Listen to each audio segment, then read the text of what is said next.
जय श्री राम, जय श्री बालाजी महाराज। किस प्रकार की मूर्तियां घर में नहीं रखनी चाहिए? क्या मूर्ति रखने से भी दोष उत्पन्न होता है?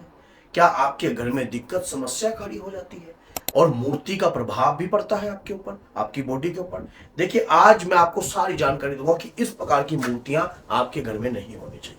और उसके दौरान जो है उस प्रकार की मूर्तियों की अगर आप पूजा भी करते हो, उससे भी आपको कोई लाभ उत्पन्न नहीं होता है। सबसे पहली बात तो आप मन में संदेह कई लोगों की होगा ये वीडियो सुनकर, लेकिन वीडियो के एंड तक आप बने रहना, तभी पूर्ण जानकारी आपको प्राप्त होगी। अगर कोई पार्ट मिस हो गया तो आप फिर सोचोगे कि अधूरा ज्ञान हमेशा ही तंग करता है। और अगर आप माँ के भक्त हो तो 10 लोगों तक जरूर शेयर करना, क्या पता कोई भाई का भला हो जाए। देखिए, जिस स्वरूप की, जिस विग्रह की हम पूजा करते हैं, आप मेरे पीछे हनुमान जी का स्वरूप देख रहे होंगे।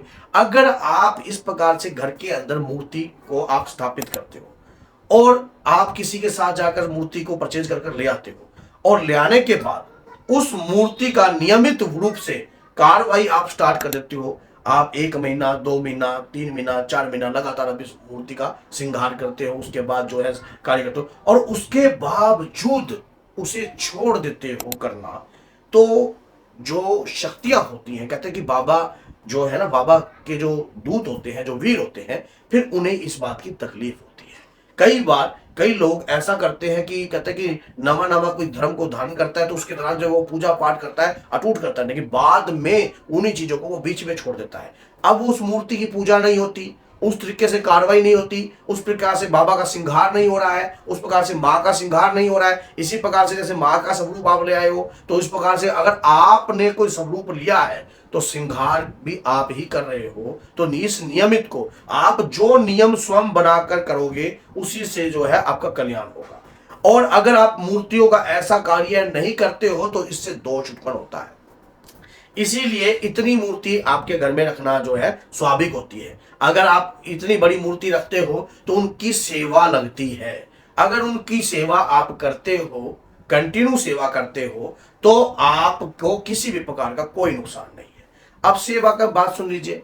अगर आप सेवा रेगुलर नहीं कर सकते तो आप वैसे ही नियम बनाइए। जब कभी भी मूर्ति आप अपने घर में लाए हो तो उस प्रकार के नियम बनाइए तो जिससे आप सेवा का पूर्ण रूप से भार को संभाल सको। जैसे आप माँ दुर्गा की पूजा कर रहे हो तो 14 को अष्टमी पर मैं कि मैं माँ की ड्रेस बदले करूंगा या करूंगी और लगातार जो है मन करूंगी, लेडीज करती हैं, और उसके दौरान जो है बाबा का मैं ये कार्य करूंगा, ये माला अर्पण करूंगा, ये सिंदूर अर्पण करूंगा। जो भी आप विधिवत पूजा से जो भी नियम जुड़े होते हैं उस प्रकार से कार्य आप कर सकते हो। फिर उसके बाद कौन सी मूर्तियां, एक बार हमें जैसे कहीं उपहार में मूर्तियां मिलती हैं, जैसे बहुत जगहों से तस्वीरें मिल जाती हैं, फिर बहुत सारी मूर्तियां हम अपने घर के मंदिर में रख देते हैं। बहुत सारी मूर्तियां, हनुमान जी की कम से कम 10 मूर्तियां, फिर उसके बाद जो है फिर ठाकुर जी महाराज की, फिर उसके बाद माँ दुर्गा की, ऐसे बहुत सारी मूर्तियां हम अपने घर में मंदिर में रखते हैं। उससे दुष्प्रभाव उत्पन्न होता है, उससे पूजा सही रूप से स्वीकार नहीं होती है।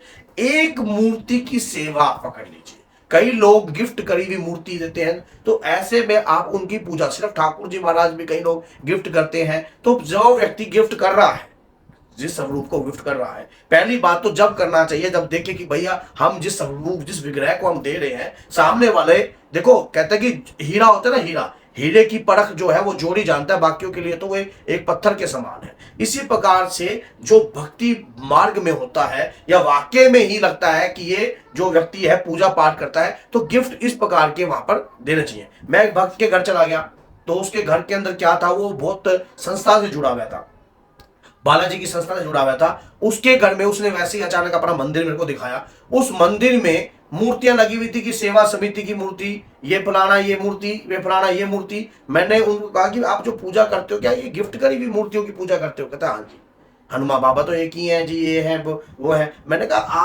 आपकी भी तो एक अटैचमेंट होगी, जो बैठकर आप 1 घंटा आधा घंटा अपने इष्ट को निखारते होगे, जो देखते होगे। वो कहते जी बस इन्हीं की मैं पूजा कर लेता हूँ, ये है। देखो, मैं मानता हूँ जो स्वरूप, जो विग्रह दिया है वो सम्मानजनक है, लेकिन उससे दोष भी तो उत्पन्न होता है। अब उसका फल भी तो वो लेके जा रहे हैं।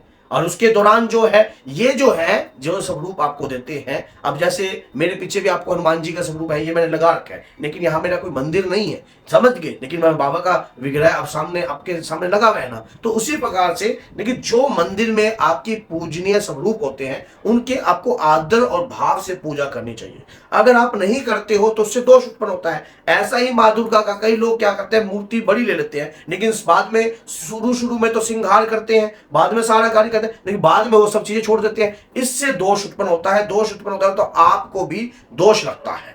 अब मूर्तियां बहुत सारी इकट्ठी कर देते हैं, उससे भी दोष उत्पन्न होता है। तो अगर आप एक विग्रह सुंदर सा आपकी माँ का सामने हो और साथ में बाबा का हो वहां पर, और उन्हीं स्वरूपों की आप पूजा करते हो नियमित रूप से आप पूजा करते हो, पहली बात तो कहते हैं कि बाबा देखो संसार में जो शक्ति होती है वो तो निराकार रूप में है, लेकिन एक साकार रूप में जो बाबा की माँ की योगनियां होती हैं, बाबा के दूत होते हैं, ये एक भाव उत्पन्न करते हैं, इन्हीं की तरंगों के माध्यम से आपके शरीर पर ही आते हैं। तो ये इनका भी एक कर्तव्य है अपने इष्ट आराध्य का प्रचार रूप में सेवा भार जो सही ढंग से हो रही है या नहीं हो रही। अब ठाकुर जी महाराज में भी कई लोग जो है, अब हम उस मूर्ति को भी जो है कई लोग कहीं जगह लेकर घूमने चले जाते हैं, पता नहीं, और वहां पर वो खा रहे हैं जी, और वहां पे ठाकुर जी बिठा रखे हैं। देखो सही रूप से जो आप पूजा सेवा पकड़ी है ना, उसको अपने नियम के अनुसार चलाओ, कि जिससे उस शक्ति का सम्मान भी हो और आप उस शक्ति के प्रति समर्पित भी हो, आपके भाव जो है कोई व्यक्ति उसको चुनौती ना दे दे।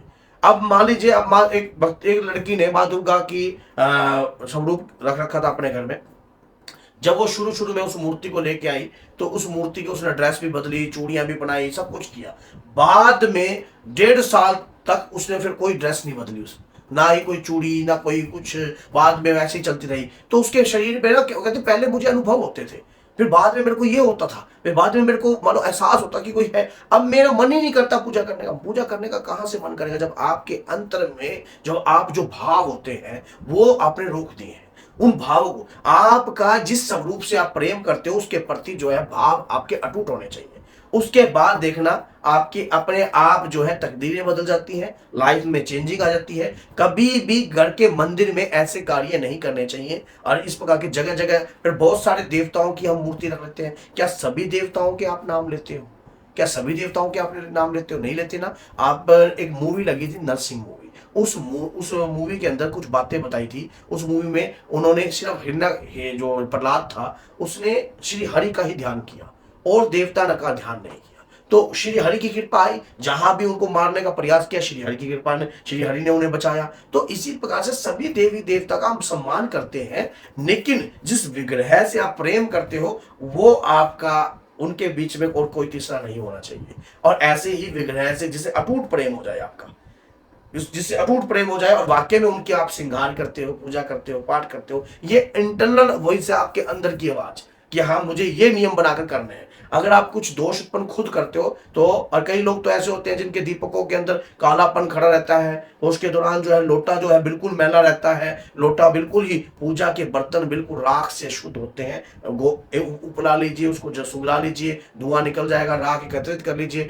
उसमें आप बर्तनों को साफ कीजिए, बड़े सुंदर लगेंगे बर्तन और मजा भी आएगा आपको पूजा करने में, लगेगा। ये लगन अंदर से पैदा करी पड़ती है, तभी जाकर प्रभु की कृपा जो है प्राप्त होती है। तो अगर किसी व्यक्ति का हृदय दुखा हो तो उसके लिए मैं क्षमा मांगता हूँ। श्री बालाजी महाराज माता रानी की कृपा से किसी भक्त ने वीडियो की रिक्वेस्ट करी थी, मैंने बना दी। तो बोलिए जय सीताराम, जय